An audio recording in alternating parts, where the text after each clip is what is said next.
what is attractive about the Christian idea of, I guess, full life after life is this idea that the kingdom of God coming here on earth, about us being the oak rather than the acorn, stepping into something bigger and better.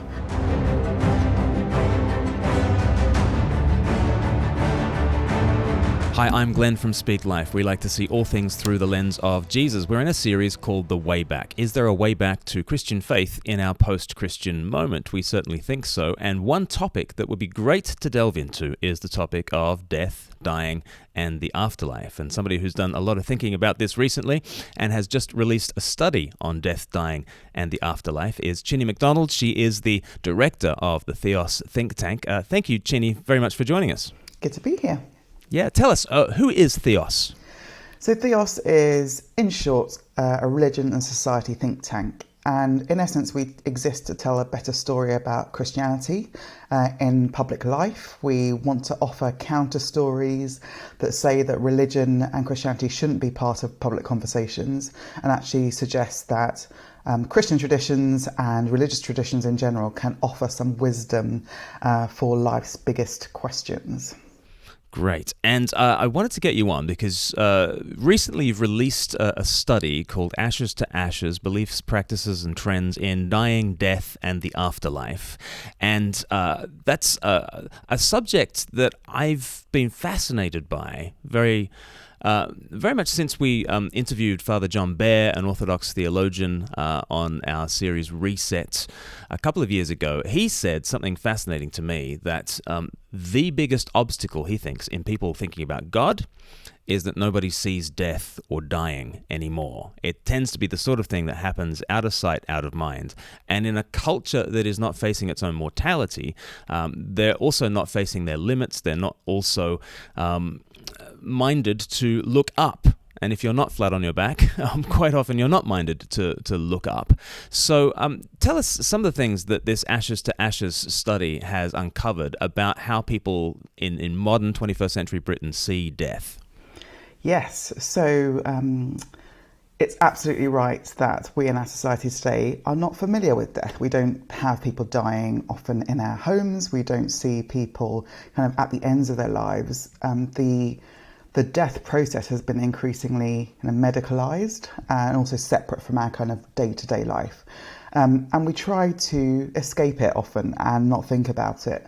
But one thing that I think is really interesting is during COVID, we were suddenly presented with death on our doorsteps. You know, people were dying around us. There are huge numbers of people in this country and around the world who were dying.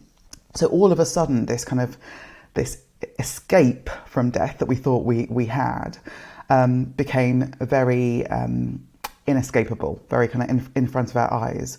So part of what we looked at in our study, which was done with the Susanna Wesley Foundation, was look at how the death process or the death industry, the death sector, so funerals, cremations, all of those things, how that looks today and what have been the trends and the changes in recent kind of years and decades, and what has been the role of faith traditions of Christianity in that process.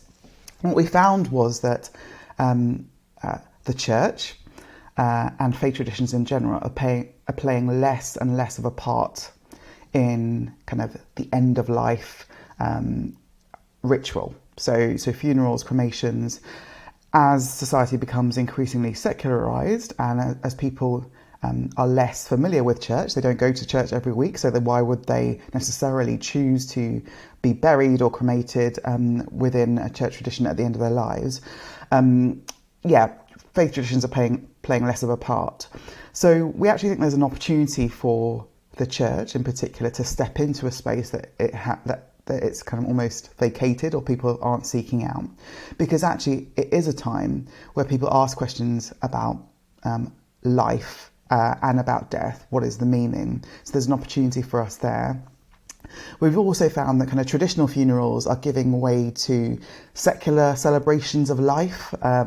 We see our friends at the Humanists are increasingly advocating for humanist celebrations at the end of life rather than Christian ones. There's a decline in the role of religious professionals, an increasing number of secular celebrants. So there's all these changes that are being reflected in society are also being reflected in the kind of death process as well. How would you characterize the difference between, let's say, a humanist celebration at a funeral as opposed to a traditional Christian celebration? What's the difference is there a difference in tone as well as content, or what's going on in a humanist celebration? So this is a really interesting question, because in many ways you might. My understanding of a funeral, having grown up in the evangelical church, is often it is a celebration of life. So in many ways, it wouldn't be different. You would celebrate who that person was. And actually, people who are opting for secular funerals for their friends and family might often want the Lord's Prayer to be said, or they might want some kind of Christian poetry or imagery that points to something greater, even though they don't necessarily believe themselves. Obviously, within Christian funerals, really Christian funerals, you would hear talk of what has happened to that person now that they are no longer on this earth. What happens in the afterlife? Ideas about heaven and hell, about being reunited with God. But for the vast majority of the ritual itself and the celebration, it would often be the same. So celebrating that person, talking about memories about them. I don't think necessarily that Christian funerals are completely devoid of the kind of celebration of life aspect. Mm-hmm. Okay. Tell me about some other ways in which there has been the attempt by a secular society to fill the gap that the church has left as people have retreated from Christian faith and as the church has retreated in its influence in society. I looked into a couple of things as I looked at the Ashes to Ashes study, one of which I'd heard of, the other which I hadn't heard of. Death cafes I had heard of, in terms of people getting around together and discussing death. I'd love to hear more about what happens at death cafes. And death doulas. This was new to me. I'd never heard of a death doula before. Tell us about death cafes and death doulas. So death cafes are almost this place in which people can talk about something that we never talk about, or it's not the norm to talk about. So ideas around death, also grief, bereavement, but also those spaces become places for fellowship and community, just like other spaces. So people are seeking those forums in which to talk about things that are numinous in some way, that we don't have kind of natural ways of talking about. So death cafes are springing up kind of around the country. Death doulas are really interesting. I gave birth a year ago to my second son, and I was really interested in the idea of potentially someone to come alongside me, a birth doula, but I didn't want them to be too kind of wacky and out there. But this idea that someone would guide you through the end of your life as a death doula, just like ideas around birth doulas have become really familiar in society. Someone to stand alongside you and to go through what is a natural process but can have all sorts of overwhelming feelings. One thing that we've come across recently that we're doing a bit of work with is a group called Companion Voices, and they are a community choir or community singing group that gather around people's bedsides as they die. So kind of called in to sing around someone's bedside. But they don't sing things like Frank Sinatra, My Way, or Robbie Williams' Angels. They tend to sing folk songs from kind of other countries, often singing not in English. And the idea around these songs and these companion voices is that they are accompanying people from this world to the next, but also not wanting them to necessarily hang on to sing along as if it was some sing-song, but to almost like be released into something potentially beautiful that comes next. So that's really interesting, kind of almost like a sacred, secular kind of threshold crossing there. Right, right. And so as people retreat from Christian faith and as the church retreats in influence, it's not that people become ceremony-free or tradition-free. There does seem to be that need, and I guess death is this massive moment in life that needs marking. And I guess that goes to show that we are ceremonial people who seek significance in ritual and that sort of thing, doesn't it? Absolutely. So I've been reading some work by Robin Dunbar, who's the evolutionary psychologist. I'm interviewing him next week, and his book is called How Religion Evolved.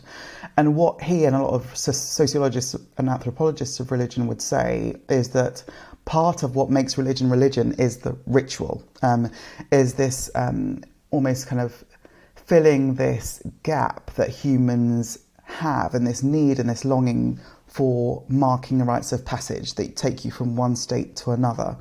And he explores kind of examples of societies that existed, centuries ago, and how one of the ways in which you realise that even these people and even these species had some kind of religious idea was how they marked death, how they buried people, what were the types of imagery that they used on their kind of caves or whatever it was.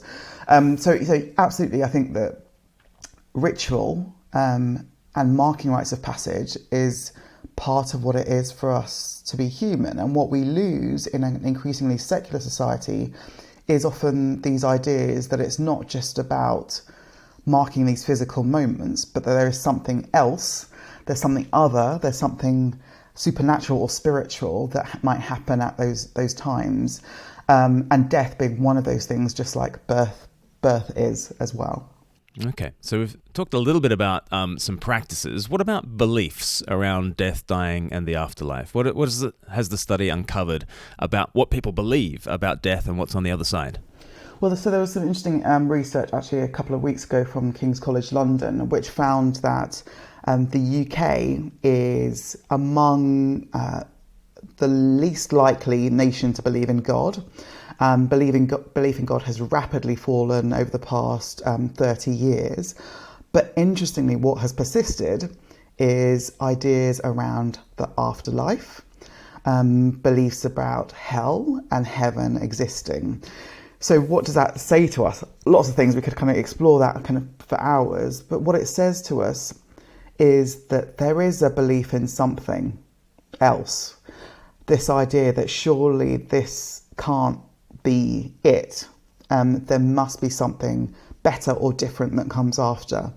What they don't necessarily hold on to is belief in God, because they might associate God with exclusive religion or religious institutions that they have not experienced. And interestingly, there's been all sorts of studies that potentially show that people think spirituality is one thing and religion is a completely different thing.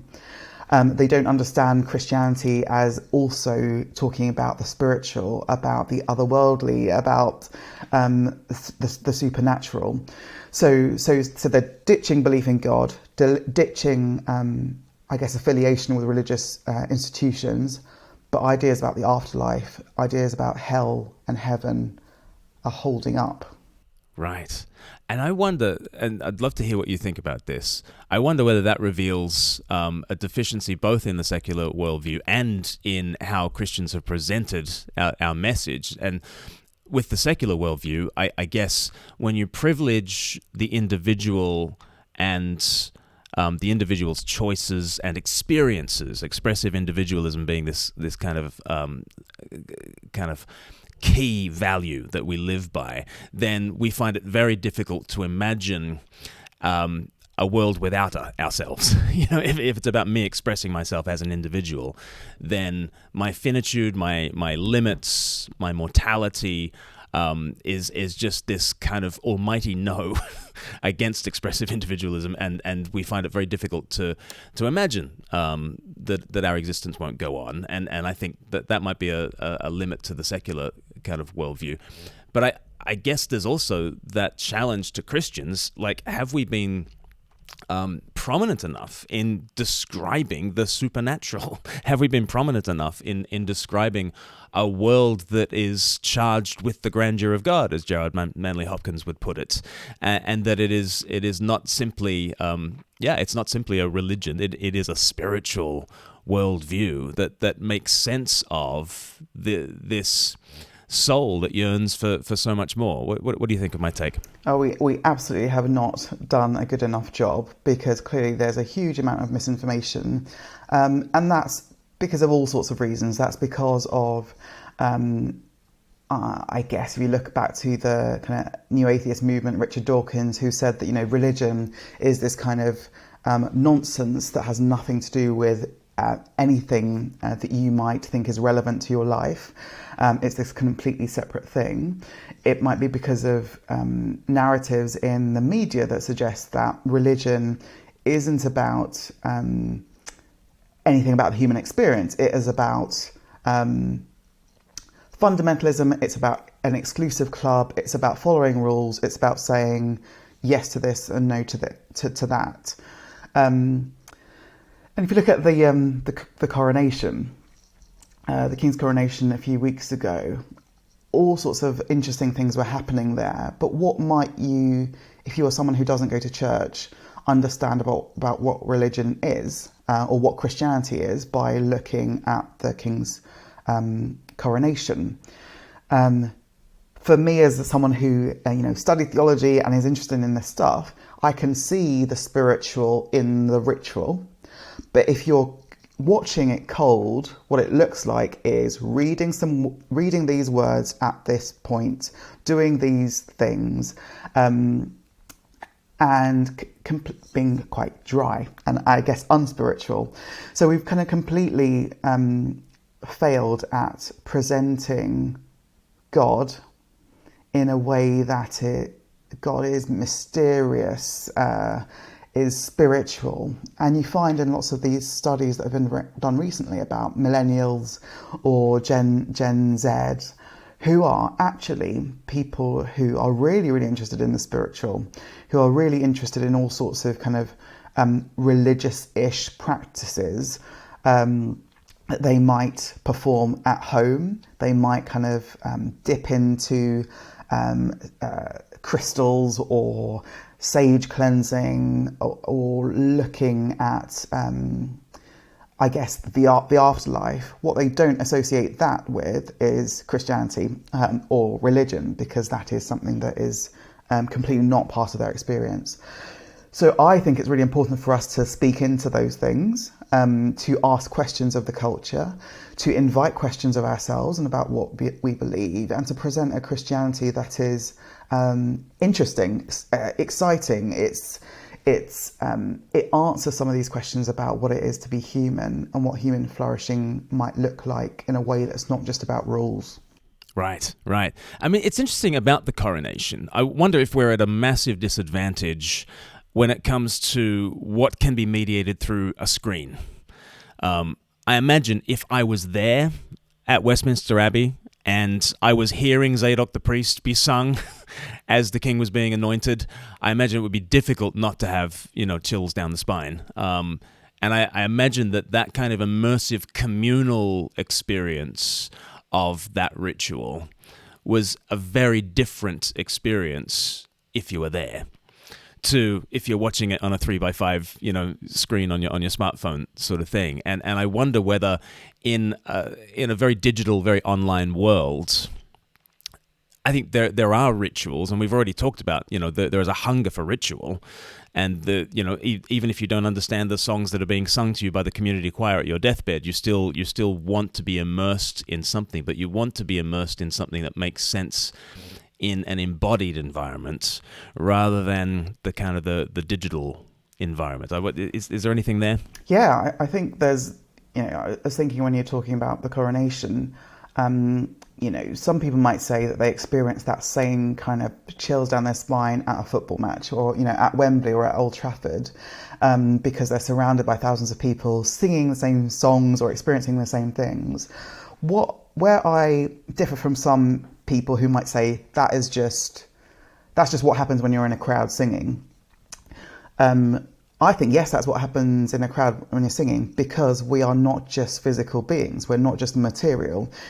Even that, singing with thousands of people at Wembley, is us stepping into something of God, of this idea that we are not just, scientific embodied beings, that we find some meaning in community. On the kind of individualistic point, interestingly, this idea of limits is problematic for this idea of the individual, and we see that in the examples of the super rich, so kind of tech billionaires, Jeff Bezos and Peter Thiel, who are looking at their own immortality and how science might help them get there. Interestingly, so they're looking at things like cryogenics, being cryogenically frozen after their death so that they might be revived centuries later. There are all sorts of conversations about transhumanism in other ways as well. But interestingly, most of the British public, at least, according to a previous study that we did at Theos with the Faraday Institute in Cambridge, found that only 1 in 5 people would want to live forever if science could allow it. So it feels like in the general public that there is maybe this idea that we do have limits, and that going on and on and on forever and ever isn't necessarily something that we would want to do. There are also obviously questions around our recognising our own fragility and frailty. Living forever isn't the same as being young forever. And interestingly, older people were less likely to believe in or want to live forever than younger people, interestingly, because they probably are more tired. And the idea of going on and on and on in this kind of physical body is not attractive. And one thing that we, I think, as Christians need to be better at communicating is this idea that Christianity isn't just this get out of hell free card or get out of death free card, as people like David Baddiel have written in his book called The God Desire. In his book, he kind of says that the reason why people believe in God is because they're scared of death. So believing in this kind of this entity that means that you never die is why people kind of cling to these theistic beliefs. But actually what we're seeing is most people don't want to live forever. So we need to be better at actually communicating that the Christian faith isn't just about this idea that you don't die because we have eternal life, but actually the Bible talks about the resurrection of the body, about our bodies becoming spiritual bodies rather than the physical. It's not just you wake up and you live forever as this kind of spirit being, but there is something about resurrection and stepping into something that is wholly other and wholly better. Right, yeah, and that's why I don't like the phrase afterlife. It's not a particularly Christian phrase, it's an afterlife, as though there's this shadowy existence beyond death, and we just hope that we can eke out some kind of existence in the underworld. That's actually quite a pagan idea. According to Jesus, I guess we are in a position of being pre-life, and that's through the birthing process of death. We come into resurrection life. We are a seed now. One day we will be the tree. We are an acorn. One day we will be the oak. And I think that also is the answer to, can we really have a positive vision of the future if it's just our current experiences just stretched out for an eternal duration? As if it's just a quantity of life that Jesus is offering to people, rather than a quantity and a quality of life that is resurrection life beyond. What kind of hope can we be giving to people from a Christian perspective, Chine? Yeah, it's neither quantity of life that we would want, nor is it a disembodied spirits floating on clouds, playing harps forever and ever either, because that also is not attractive. What is attractive about the Christian idea of I guess, full life after life, is this idea that the kingdom of God coming here on earth, about us being the oak rather than the acorn, stepping into something bigger and better. And I think that is what provides hope for us as Christians who also grieve and who also mourn when we're at the funerals of loved ones, when people are no longer with us. We believe not just that their spirit is, somewhere else looking down on us, but actually that one day we will be reunited with them and with God in something wholly better than what this broken life and this broken world is. The hope is so much better than that. It's a much better story than we have told our society, which I think is why people don't find the Christian faith attractive. I don't think we're selling a good enough story. Right. And so with this properly resurrection-centered view of the future, tell us, Chine, what does a good death look like as we approach the end of our lives? And there might be people who are watching, listening, and they know that they are approaching the end of their lives. From a Christian point of view, what does a good death look like?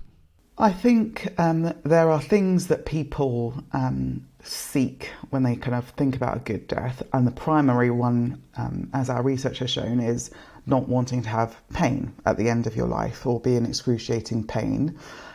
Pain and sickness are, from a Christian point of view, are products of the fall. They're not kind of necessarily what God would want for us, but we live in this kind of broken world in these broken bodies.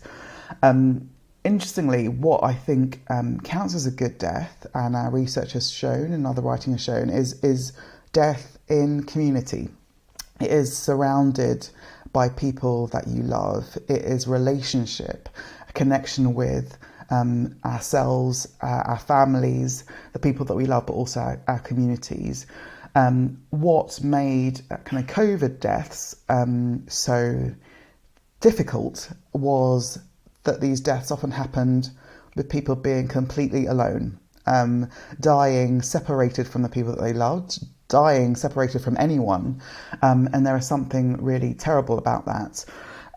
Dr. Catherine Mannix, who is a former palliative care doctor who we've been doing a bit of work with, she wrote a book called With the End in Mind, and she kind of became prominent during COVID-19 when I think she had started by writing a Twitter thread which explained this is what happens when you die, which explained the death process, and made us be able to talk about something that we hadn't talked much about. But in her book, With the End in Mind, she kind of talks about these last messages that people have at the end of their lives. At the ends of their lives, people aren't necessarily thinking about how long they spent at work, how many emails they didn't get through, how many Twitter followers they had, how much money they had. They have the same messages, and they are often, forgive me, I love you, I'm sorry. All of these things are about relationship. They're about connection with other human beings. So a good death enables the person who is dying to have those conversations, to share those last messages, and they are always about relationship and always about being in community with other people. Right. Yeah. It is that whole Ecclesiastes 11 thing that, that we gravitate towards the party. But if you want to learn wisdom, it's the house of mourning that will teach you so much wisdom about life. So how should the church respond to this? Does that mean we kind of go out with placards saying "You will die"? Face up to it. Like what? How do we? Yeah, how do we point people to the wisdom that comes from embracing our mortality? Yes, it's really interesting, isn't it? Just when you said whether we should go around with placards, I was thinking about Ash Wednesday and how this year the whole Theos team, we went across to the Church of England church across the road, and we had our ashes on our forehead. And obviously the idea in the Church of England is that you don't wash the ashes off, so you have them on for the rest of the day. So we kind of came out of this church with these ashes on our foreheads and kind of got funny looks, but then also saw other people with ashes on their heads, and we were kind of like had this knowing look. And the idea is you're from dust, and to dust you shall return, this reminder of our mortality. In a way, that is a placard if you understand the religious significance of it. Most people just think you got something on your head because they don't understand these ideas. So we might do better at communicating that. There's all sorts of ways we can do that through social media, through kind of increasing religious literacy among those who are putting forward content, whether that's on kind of the BBC or on kind of other spaces. How might we educate people about what wisdom Christian ideas can bring to some of these questions, including about our mortality? There have also been, I think that the church has done well to communicate having weddings in church buildings, how so much so that people who have nothing to do with church would want to have their weddings in a church because of all the significance, the beauty of it. And that's done through people seeing weddings on TV that are in churches. It's done through people associating the weddings with churches. So how might we do the same when it comes to death? How might we show that actually the church is a great place to gather people around these big questions that can sometimes be deeply painful and confusing, but also be the place in which you can come together with other people who are grieving. Recently at my church, a few weeks ago, we had a funeral for someone who had died in our church community, who hadn't been part of a church community for very long. So most of the people that came to the packed out church service were people who don't go to church. And actually that is the space in which so often people are asking big questions, and we have an opportunity there to explain in understandable, accessible language what the whole point of our Christian faith is and what it might mean for those people as well. So I think there's loads of opportunity for the church to step in, and we need to to take up that opportunity. Yeah, I mean, speaking as an ordained Anglican minister, and all my minister friends, I think, would testify to the same. There is so much more openness to talking about serious things at a funeral than there is at a wedding. And everybody at a wedding is looking at their watch, waiting for the reception to come. Whereas when a funeral comes, certainly not the majority of people, but there will be people who are ready to hear good news. And it is the case that so many people do not look up until they're flat on their backs. And a funeral is a time to look up and take stock, and it is a real opportunity.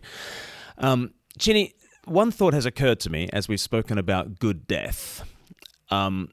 If you translate the phrase good death into Greek, you get the word euthanasia. So how is a Christian view of a good death different from the kind of the choice-driven vision of being in charge of the when and the how of your death? Have you done any thinking about that? Yes, this is a huge area that we are starting to kind of look at Theos. Some of the I guess the Christian debate around this issue is often not using necessarily the tone that we would want to use, but actually there are big questions about dignity, and also about agency. That for most modern hearers and for most secular people would lead people to think that actually, yes, we should choose when we die. There was a scary article that I read a little while ago, which suggested that potentially in Japan in the future, they're looking at whether the age of 75 is an age at which people might be able to choose to end their own lives. 75, and you think, I thought, well, maybe we should do a series about all the amazing things that were contributed to society by people who are 76. What do we lose when we cut people off at a certain point and we say, actually, this is the point at which your life is no longer worth living and you become a burden to society. There was another study done in Canada recently as well, in which horrifically a significant proportion of people thought that being homeless means that you should be able to access euthanasia. Now, medical assistance in dying. Yeah. Medical assistance in dying because you're homeless. And that is really, really scary. What that says is, gosh, your life isn't worth living because you haven't got a house, rather than ask questions about what are the societal structures that have led to that person being homeless. And even if they are homeless, they are still a person of inherent dignity and worth made in God's image. It asks questions about who we value, who we see as burdens on society, and who we don't. Now, I don't want to go down the kind of slippery slope argument, but I think that study about homelessness is a big wake-up call for us to think about these questions about medical assistance in dying and having that kind of agency and choice. As much as I don't think God wants us to suffer necessarily, I also don't think that everything should be, of our own choosing and our own time, because what is it that's leading to us making those decisions? Why is it that we might say, well, this might be the age at which I want to die or no longer want to live? So it's all of the surrounding stuff that might lead people to make those decisions, which are the things that we need to be exploring as a society, about who we value, what dignity means, and actually good death isn't just about choosing, it's also about relationship, about being in community and being surrounded by people who love you. Yes. I think it is that issue of choice, whether choice is the supreme value, or is there a sense of embracing the givens of life that are out of your hands, and responding well to them, responding with compassion, responding with love, rather than putting autonomy right at the top of the tree of values. Chine, this has been really fascinating. Can you tell us some more about Theos and what you're excited about at the moment? Yes, we are. I have the best job in the world, I think. For me, I'm really excited by the opportunity to speak into some of these big issues that we are talking about in society, about artificial intelligence, about the cost of living, about the role of the church, about science and religion, all these really interesting and often complex and controversial ideas that actually we believe that the Christian, that the Bible can offer something to our society that might have been lost when we kind of believe that religion and Christianity has nothing to do with what's happening in society today. So we've got an event coming up called Doing God, the past, present and future of religion in public life. And that's marking kind of 20 years since Alistair Campbell, Tony Blair's former kind of comms director, said, we don't do God. Now, there was some complexity about why he said that, but that has been used as a kind of symbolic kind of phrase to say that actually religion shouldn't be part of public life. So we're going to look back at the past, present and future of that. What might Christianity and religion in general do in the future in order to engage people in some of these questions. We've got our annual lecture in the autumn, which will be about death and dying. We've got more work coming out in that sphere, looking at the kind of more around the theology of death rather than the trends and practices. Lots of exciting things. Fantastic. And is Alistair Campbell coming to the Doing God event? He's not. He said no. But we're going to be talking about... We've got lots of interesting people like Sundar Katwala, who's director of British Future. We've got the head of religion at the BBC. We've got lots of other people who can talk about doing God in public life. Not only is he not doing God, he's not doing God either, which, boo hiss, Alistair. Next time. Chine, it's been wonderful to talk to you. Just let people know how they can catch up with you online. You can follow at Theos Think Tank on Twitter. Our website is also theosthinktank.co.uk. You can follow me at Chine, Chine McDonald on Twitter. Wonderful. Chine McDonald, thank you so much for joining me. Thank you.